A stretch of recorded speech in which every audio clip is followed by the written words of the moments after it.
My son-in-law yanked my daughter's hair right in front of our whole family at the backyard cookout. His comeuppance was long overdue, and it was going to hit him like a Texas thunderstorm. That moment didn't erupt from thin air, though. No, these things build slow, like heat rising off asphalt in July. So pull up a chair, let me pour you some sweet tea, and I'll take you back to where it all started, step by step. Because family stories like this, they don't rush, they simmer. My name is Karen Thompson, and I've called this quiet corner of Dallas, Texas, home for over 30 years. It's the sort of suburb where lawns stay manicured year-round. Kids bike down tree-lined streets without a helmet in sight, and folks still wave from their porches like it's the 1950s. The air smells like fresh-cut grass in spring and barbecue smoke in summer. Tom and I bought our little ranch-style house back when mortgage rates were sky-high, but we made it ours, painted the shutters blue. Planted rose bushes that bloom fierce every May. We raised 2 kids here, watch them scrape knees on the driveway, host sleepovers in the living room fort, and drive off to their futures with U-Haul trailers hitched to the old Ford. Our son Ryan came first, a bundle of energy who could fix anything with a wrench by age 10. He's a mechanic now down in Houston, grease under his nails, but a heart big as the Gulf. Then Jessica, our Jess, 2 years younger, with curls that bounced when she ran and a laugh that could chase away clouds. She was the dreamer, always sketching dresses or planning lemonade stands that turned into neighborhood events. Tom used to say she had my spirit and his stubborn streak. We'd sit on that port swing he built from scrapwood, watching her chase fireflies, and I'd think, Lord, thank you for this life. Jess grew up fast, though. High school flew by in a blur of cheer squads and honor rolls, then off to the University of Texas in Austin, 4 hours south. But it felt like another world. She majored in marketing, called home every Sunday to chatter about classes, dorm drama, and boys who weren't worth her time. Tom and I visited when we could, strolling the campus under those massive live oaks, feeling proud as punch. She graduated with honors, landed a job at a flashy ad firm in downtown Dallas, and moved into a sleek apartment in Uptown. Life was rolling smooth for her until Derek Reynolds, that's the name that still makes my blood simmer. He was a salesman for one of our firm's big clients, charming, polished, with the smile that could sell ice to Eskimos. They met at a networking mixer in a swanky spot overlooking the skyline, all twinkling lights and clinking glasses. He asked her out that very night, took her to a steakhouse in Addison where the waiters wear ties and the bills run 3 figures. Jess called me after, voice bubbling like soda pop. Mom, he's incredible, funny, ambitious, treats me like I'm the only one in the room. I was happy for her. What mother wouldn't be? Their first family dinner at our house. He pulled up in that gleaming black BMW. Flowers for mere red roses. My favorite, and a bottle of scotch for Tom. Sat at the table cracking jokes about Cowboys games, helping clear plates without being asked. Tom slapped him on the back later, saying, "That boy's all right." Ryan was skeptical from the jump, said Derek's handshake was too firm, like he was closing a deal, but I brushed it off. Love makes you blind sometimes. They dated for a year, whirlwind-style weekends in Austin, revisiting her old haunts. Picnics by White Rock Lake, even a trip to Miami for sun and sand. He proposed at a fancy spot along the Trinity River, down on one knee with a ring that sparkled like starlight. Jess said yes before he finished the question. We threw an engagement party in our backyard, string lights dangling from the oaks. Rudy's barbecue piled high, laughter echoing into the night. Everyone toasted their future. I cried happy tears, hugging her tight. My baby girl, all grown up. The wedding was magic, at a venue in Frisco with lake views that stretched forever. Jess walked down the aisle in a gown she'd dreamed up herself, simple lace veil fluttering like butterfly wings. Derek stood tall in his tux, eyes locked on her. Vows exchanged under a flower arch, first dance to some slow country tune.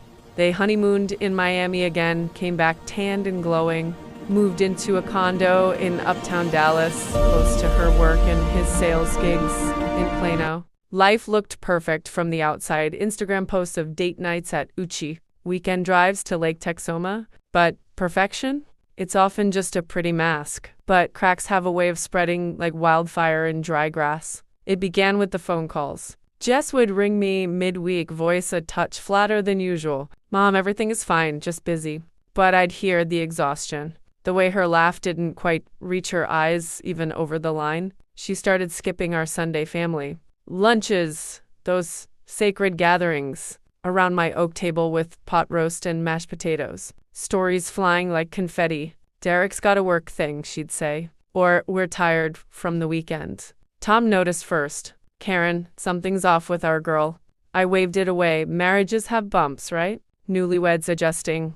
Then Ryan called after meeting her for coffee in Houston. Mom, she had bruises on her arm. Long sleeves in June? Said she fell hiking. My stomach dropped. Jess wasn't the hiking type, preferred malls and movies. I confronted her gently next time she visited. Sweetie, are you okay? Really okay? She forced a smile, eyes darting. Of course, Mama. Just clumsy lately. But mothers, no.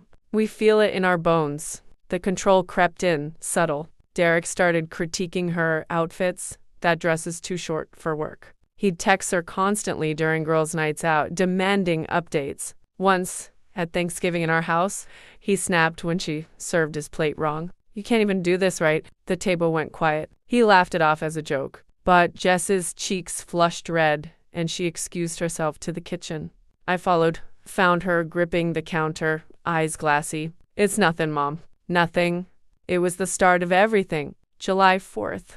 Our annual cookout, a tradition as old as the kids themselves. The backyard buzzed with life.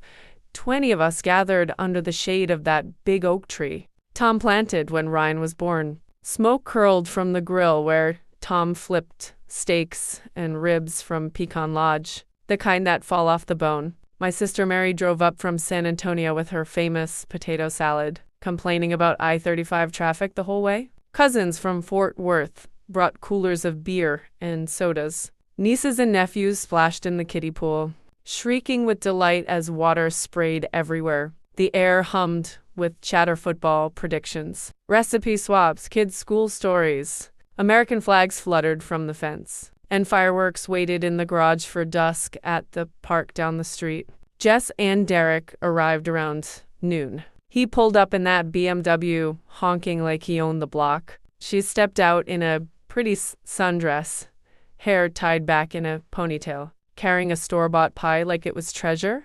At first, everything felt normal. Derek shook hands, slapped backs, grabbed a beer. Jess hugged me tight, whispering, "Missed you, Mom." We all settled at the picnic tables, plates piled high with burgers, hot dogs, coleslaw. Laughter rolled like waves.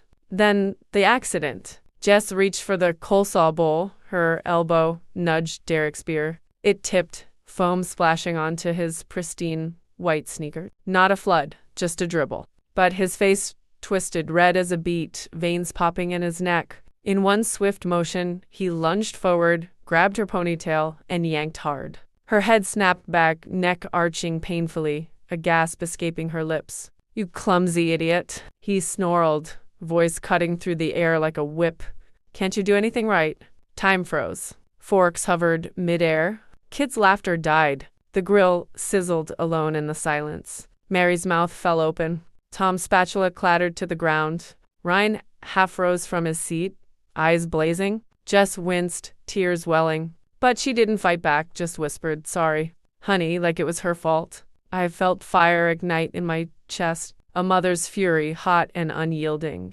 I jumped up, chair scraping loud. "Derek, what in God's name do you think you're doing?" Tom was beside me in a flash, face thunderous. Mary ushered the kids inside, murmuring about ice cream to distract them. Cousins murmured, shocked whispers rippling. Derek released her hair, stepping back with that fake charm grin. "Whoa, folks, calm down. It was just a joke. Jess gets it, right?" He ruffled her hair like she was a pet, but her scalp was red, her eyes downcast. The party was poised. People picked up food, conversations strained. They left early, one by one, hugs tighter than usual. eyes full of unspoken worry. As the fireworks popped in the distance, Tom and I made a vow more pretending. We sat up late in the living room, the one with the worn leather couch and photos of the kids on every wall. Fireworks boomed faintly from the park, colorful bursts lighting the sky. But inside, storm clouds gathered. Tom paced, hands clenched. "Karen, that's our girl. We can't let this stand." I nodded, heart aching like it'd been wrung out. I'd seen the signs before, the controlling texts, the way he isolated her from friends, the criticisms disguised as advice. But this? Public humiliation in our own yard? No. A line had been crossed and we were drawing one back. The next morning, sun streaming through the kitchen windows, I called Jess. "Come over, sweetie."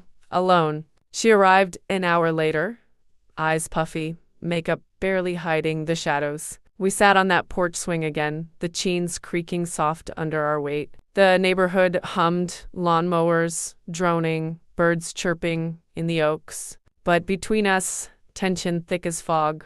"Tell me everything," I said. No more dancing around. It poured out then, a flood she'd held back too long. The abuse started months into marriage, little pushes at first, then grabs when dinner was late or laundry unfolded. He'd apologize with gifts, jewelry from Neiman Marcus, flowers from the Highland Park shop. But the cycle spun faster. Insults about her weight, her job, her family. He tracked her phone with apps, yelled if she was 5 minutes late from work. Last week, I shoved into the wall over cold takeout. Bruises bloomed like ugly flowers under long sleeves. "I love him, Mom," she sobbed. "He says he'll change. Therapy, maybe?" I hugged her, fierce, rocking like when she was little. "Love doesn't leave marks, baby. Not like this." We cried together, the swing, swaying, gentle. Tom joined us, his big hands enveloping hers. "You're safe here, always." Ryan drove up from Houston that afternoon, tires crunching gravel. He'd heard the edge in my voice on the phone. We gathered in the kitchen, coffee steaming, pie untouched on the counter. Ryan's face hardened as Jess retold it all. "That's it," he said. "We're getting you out." But Jess hesitated, fear mingling with hope. "What if he finds out?" Tom stood tall. "Let him try." Jess told him she needed space that evening, over the phone, from our house. He exploded, curses flying, threats to ruin her at work since he knew her boss. Hung up, screaming. 2 hours later, he banged on our front door like a madman. "Jessica, open up. You're my wife." Tom opened the door, broad shoulders blocking the way. "Leave now, Derek, or I'm calling the police." Derek shoved past, face twisted. I stepped in front, voice steel. "Get out of my house." Ryan filmed from the hallway, phone steady. Derek broke vows on his way out, glass shattering like our illusions. We called 911, filed a report. The officer nodded grim. "Seen this too many times." Jess slept in her old room that night, posters still on the walls from high school. The days blurred into a war plan. First, the lawyer, a sharp woman from a firm on McKinney Avenue in Dallas. She listened to Jess's story, eyes narrowing. "Abuse, coercion, this is divorce material. We'll protect you." Papers filed. Irreconcilable differences, citing physical and emotional harm. Derek scoffed when served, called it a joke. But we had the cookout witnesses, Aries' detailed account.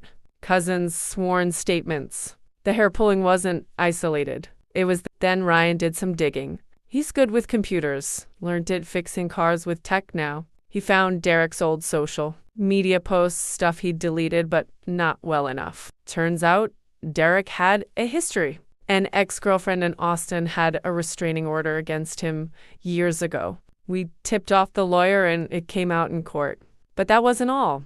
Jess confessed Derek was cheating. She'd seen texts from a woman at his office. I encouraged her to check his email legally since it was their joint computer. There it was. Photos, messages, even hotel receipts from places like the Omni in Dallas. The other woman was his secretary.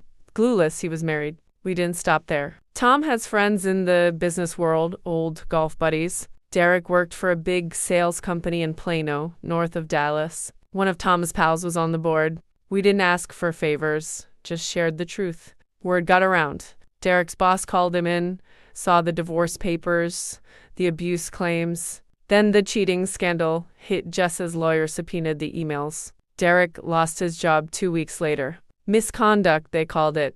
His BMW repossessed when he couldn't make payments without work. He moved back to his mom's place in Oklahoma City, tail between his legs. The court date was in the Dallas County Courthouse, that big building downtown. Derek showed up looking ragged, no more flashy clothes. The judge, a no-nonsense woman, heard the testimonies. My sister described the hair pulling. Ryan showed the old restraining order docs. Jess stood tall, telling her story without tears. Derek tried to deny it, called us liars, but the evidence piled up. He got nothing in the divorce, no alimony, no condo. Jess kept it all. The judge even ordered him to pay her therapy bills. As he left the courtroom, I caught his eye. You messed with the wrong family, I said quietly. He just glared and stormed out. Jess is doing better now. She's back at work, smiling again. We have family dinners every Sunday, no drama. Ryan's teaching her self-defense at a gym in Houston when she visits. Tom's proud, says we raised a strong girl. If there's one thing I learned, it's that family sticks together. Don't let anyone hurt the ones you love. Looking back, that cookout changed everything. Derek thought he could control her, humiliate her in front of us. But he didn't count on a mother's fury. No? Jess is dating a nice guy, a teacher from Fort Worth. No red flags this time. We're taking it slow, but she's happy. That's my story. If you enjoyed it, please like this video. Drop a comment below and subscribe for more. Tell me, where are you listening from?